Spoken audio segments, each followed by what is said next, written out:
Hello दोस्तों, welcome back to Hindi वार्ता साहित्य चैनल में आपका स्वागत है। तो हमने 19 क्वेश्चन तक पीछे डिस्कस कर लिया था। आज हम क्वेश्चन नंबर 20 से डिस्कस कर रहे हैं। तो चलिए जल्दी से वीडियो को शुरू करते हैं। क्वेश्चन नंबर 20 है, आचार्य रामचंद्र शुक्ल ने आधुनिक काल का समय क्या निश्चित किया है? तो ऑप्शन ए जो है संवत 1900 से 1984 या अब तक जो है इन्होंने आधुनिक काल का समय निश्चित किया है। क्योंकि एक बात ध्यान रखें, शुक्ल ने जो भी समय निर्धारण किया है वो विक्रमी संवत में ही किया है, बल्कि ईस्वी में नहीं किया है ना। क्वेश्चन नंबर 21 की तरफ चलते हैं। आधुनिक काल में साहित्य रचना की भाषा के रूप में किस भाषा को स्वीकृति दी गई थी? तो ऑप्शन बी जो है वो खड़ी बोली को दी गई थी।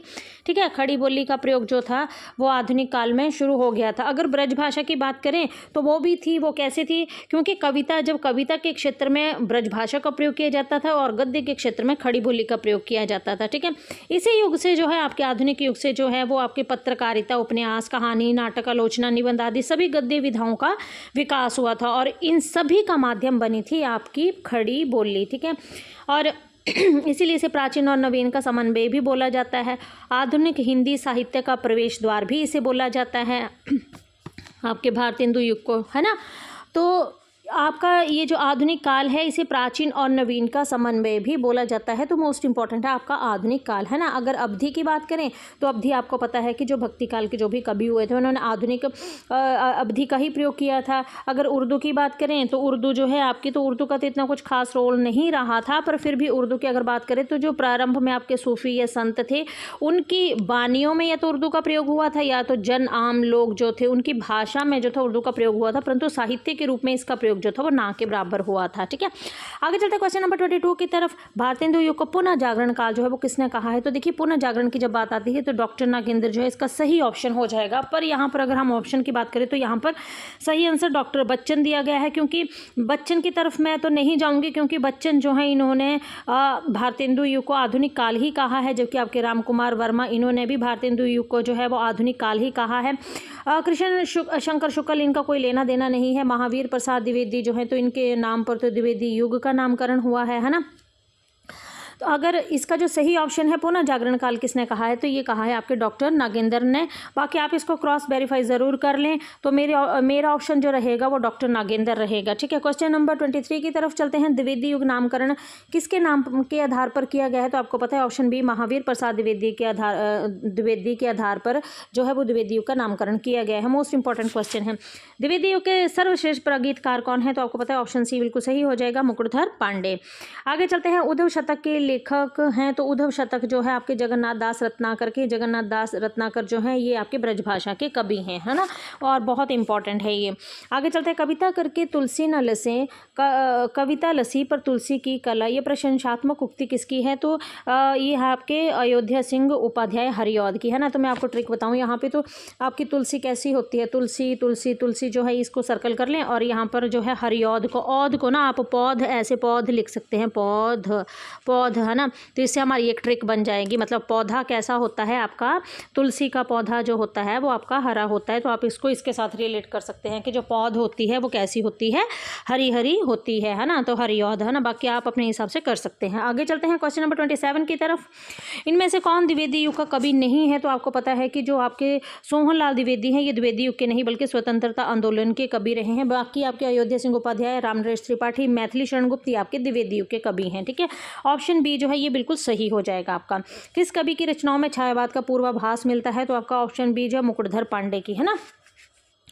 आगे चलते हैं। पंचवटी प्रसंग काव्य के रचयिता कौन है? बड़ा प्यारा क्वेश्चन है ये, है ना। थोड़ा मैं इसमें एक चीज़ और बताऊंगी आपको। ऑप्शन डी जो है निराला बिल्कुल सही हो जाएगा।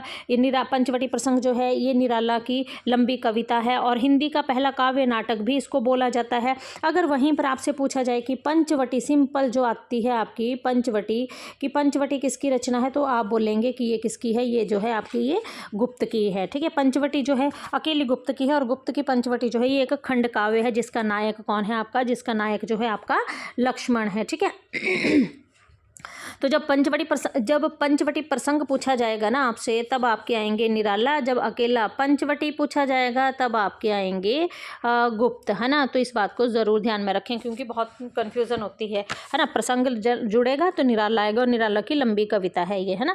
क्वेश्चन नंबर आगे चलते हैं 30 की तरफ। छायावाद में वक्रता का वैभव मिलता है प्रसाद के काव्य में निम्नलिखित में से किसका उत्कर्ष है? तो ये ऑप्शन ए जो है बिल्कुल सही हो जाएगा अभिव्यंजना का। ठीक है, आगे चलते हैं। सस्यई काव्य परंपरा को आगे बढ़ाने वालों में कौन है? सस्यई जो है आपको पता है वियोगी हरि ने लिखी है, तो ऑप्शन ए जो है वो बिल्कुल सही हो जाएगा वियोगी हरि।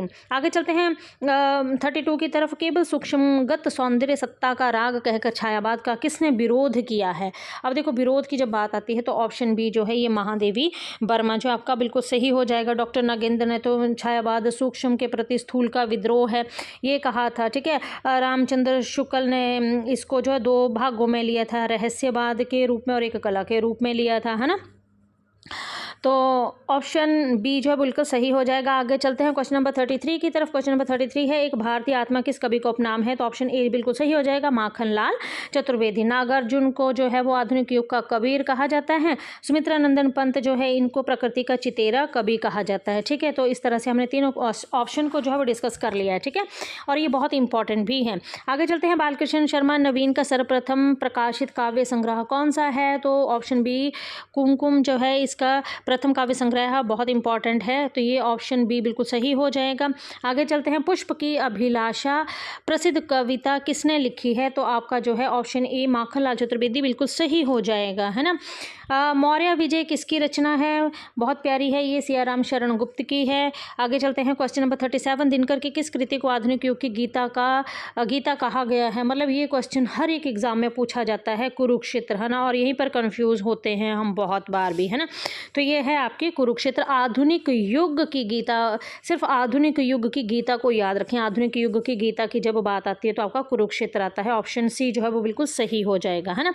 आगे चलते हैं। हिंदी साहित्य में मार्क्सवादी चेतना की अभिव्यक्ति की काव्य धारा किस काव्य धारा में देखने को मिलती है? उस धारा को क्या कहते हैं? तो आपको पता है उस धारा को हम प्रगतिवाद कहते हैं, जिसमें मार्क्सवादी चेतना की अभिव्यक्ति देखने को मिलती है। 39 है, नागार्जुन किस काव्य धारा के कवि हैं? तो आपको पता है नागार्जुन ऑप्शन बी प्रगतिवाद के कवि हैं। आधुनिक युग का इनको कबीर कहा जाता है। तो ये मोस्ट इंपॉर्टेंट क्वेश्चन है। तो आज हम 39 तक ही डिस्कस करेंगे। धन्यवाद।